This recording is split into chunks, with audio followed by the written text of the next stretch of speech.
Hi love birds, எல்லாரும் எப்படி இருக்கீங்க? நல்லா இருக்கீங்க நம்புறேன். இன்னைக்கு நம்ம என்ன பண்ண போறோம் அப்படின்னா, அடிக்கிற வெயிலுக்கு ரோட்ல முட்டை போடலான்னு சொல்லுவாங்க. ஆம்லேட் போடலான்னு சொல்லுவாங்க. ஸோ நம்ம அதை வீட்டில் வச்சு அதுவும் மாடியில் வச்சு ட்ரை பண்ணி பார்க்க போறோம். ட்ரை பண்ணிடலாமா? வந்தா இருக்கு. ஐயோ கால் சுடுது. சரி செப்பல் போட்டு வந்துடும். செப்பல் போட்டு வந்தாச்சு. தோசைக்கல் அங்கே வச்சாச்சு. ஆல்ரெடி 1 மணி நேரம் வச்சோம். முட்டையை உடச்சி ஊற்றி பார்த்துடலாமா?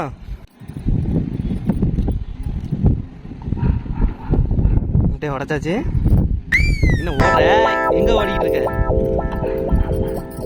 நம்ம ஒரு 1 hour கழிச்சு வந்து பார்க்கலாம் அது எப்படி இருக்குன்னு சொல்லிட்டு.